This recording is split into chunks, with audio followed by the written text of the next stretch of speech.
Сүхбаатар дүүргийн 2 дугаар сургуулийн хашаанд 12 настай хүүхэд бусдын гарт амнасаа алдсан байдалтайгаар олдсон гэдэг мэдээлэл олон нийтийн мэдээллийн хэрэгсэл болоод цахим ертөнцид таарсан байгаа. Тэгэхээр энэхүү мэдээлэл маань хэр үнэн бодиттой мэдээлэл вэ? Тухайн хүүхэд үнэхээр бусдын гарт амнасаа алдсан уу гэдгийг цагдаагийн байгууллагаас орж тодорхойлъя.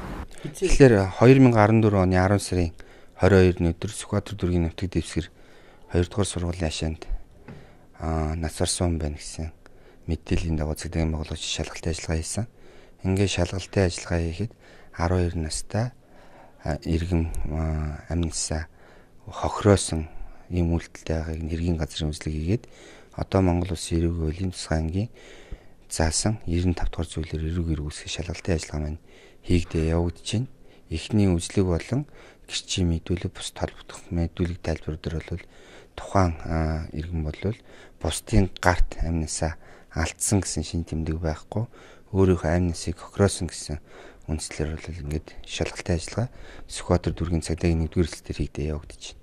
Бид бүхэн 2 дугаар сургууль орж зарим зүйлийг тодруулах гэсэн боловч сургуулийнхан захирал ангийн багш нь бүгд гадуур байгаа гэсэн тайлбарыг өгсөн юм аа. Тийм тайлбарч өгч болохгүй танаас юм. Та нэг эндээс л авах мэдээлэл тий.